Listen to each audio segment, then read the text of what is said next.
Every one Georgian vlog part 3യിലേക്ക് എല്ലാവർക്കും സ്വാഗതം. അടുത്ത ദിവസം രാവിലെ ഞങ്ങൾ പോയത് ടിബിൾസിയിലുള്ള സ്റ്റണ്ണിങ് ലാൻഡ്മാർക്കായ ഹോളി ട്രിനിറ്റി കത്തീഡ്രൽ കാണാനാണ്. ലോകത്തിലെ one of the largest orthodox cathedral ഒന്നാണിത്. റിച്ച് സ്പിരിച്വൽ ഹെറിറ്റേജിൻ്റെ ഒരു സിമ്പൽ കൂടിയാണിത്. കത്തീഡ്രലിന് ചുറ്റും നല്ല പ്രകൃതി രമണീയമായിരുന്നു. നല്ല പൈൻ മരങ്ങളും നല്ല ഗാർഡൻസ്, നല്ല അടിപൊളി പൂക്കളുള്ള ഗാർഡൻസ് ഒക്കെ ആയിട്ട് നല്ല അടിപൊളിയായിരുന്നു. ഇത് മാത്രമല്ല ബാക്ക് യാർഡിൽ ചെറിയൊരു മുന്തിരി തോട്ടം കൂടി കണ്ടു. നല്ല നല്ല മുന്തിരിങ്ങയൊക്കെ നല്ലോണം കുലച്ച് നിൽക്കുന്നുണ്ട്, നല്ല പഴുത്ത് നിൽക്കുന്നുണ്ടായിരുന്നു.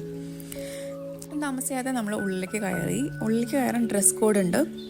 സ്ത്രീകൾ തല കവർ ചെയ്യണം. ഇപ്പോൾ പുരുഷന്മാർ ഷോർട്ട്സാണ് ഇട്ടിട്ടെങ്കിൽ അതും അവരുടെ കാലും കവർ ചെയ്യണം. അപ്പോൾ നമ്മൾ എൻട്രൻസിൽ തന്നെ 2 കൊട്ടയിൽ സ്കാർഫും പിന്നെ ഇതേപോലെ ഒരു ലുങ്കി പോലത്തെ ആ തുണിയും ഉണ്ടാവും. അപ്പോൾ അതെടുത്ത് ചുറ്റിയിട്ട് വേണം നമ്മൾ ഉള്ളിൽ കയറാൻ വേണ്ടിയിട്ട്.